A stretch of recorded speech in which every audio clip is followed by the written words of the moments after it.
తెలంగాణ జాగృతి అధ్యక్షురాలు ఎమ్మెల్సీ కవిత press meet లో నిజాలు చెప్పినారు. హరీష్ రావు, సంతోష్ రావు, పోచంపల్లి శ్రీనివాస్ రెడ్డి అవినీతి పరులని కవిత గారు చెప్పినారు.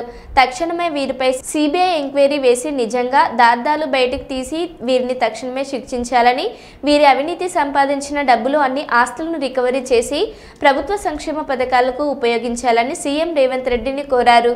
Greater Warangal Congress working president Rajanala Srihari కోరినారు.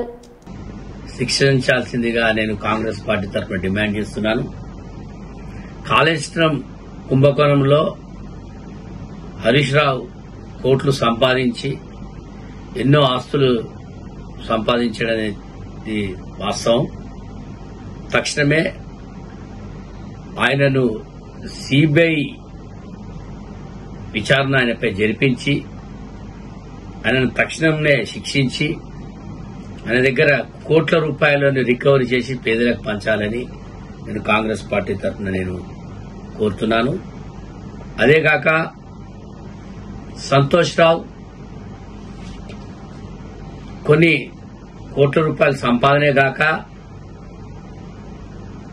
కొన్ని వందల కిలోల బంగారం కూడా ఆయన సంపాదించి దగ్గర ఉందని మరి కవిత ఆరోపణలు చేయడం, వాటిని కూడా తప్పకుండా ఆయన ఏవైతే సంతోషరావు చేసిన అవినీతులు చాలా ఉన్నాయి, ఆ అవినీతుల్ని బయటపెట్టి వారి దగ్గర మొత్తం రికవరీ చేసి ఆ డబ్బును, ఆ బంగారాన్ని పేదలకు పంచాల్సిందిగా నేను కోరుతున్నాను. అదేగాక సంతోషరావుతో కలిసి వరంగల్లో ఒరుకోలు నుంచి పోచంపల్లి శ్రీనివాస్ రెడ్డి ఇక్కడ ఏమీ లేని ఒక మామూలు స్థాయి ఉన్నాడు, ఒక శ్రీమంతుడుగా ఎదిగి ఈరోజు సంతోష్తో కలిసి మరి ఆయన మైక్లా విల్లాస్ లో 750 కోట్లతో మరి ఈరోజు వారక్కడ మొకిలా విల్లాస్ లో ఈరోజు మరి వారు వ్యాపారం చేస్తున్నారు. మరి నేను ఒకటే అడుగుతున్నా, దీనికి డబ్బులు ఇన్ని కోట్ల డబ్బు ఎక్కడిది? పోనీ వీళ్ళ కార్యకర్తలను పట్టించుకున్నారా? పట్టించుకోలేదు. లేదా పోనీ మాస్ లీడర్సా? కాదు, ఇదంతా క్లాస్ లీడర్స్.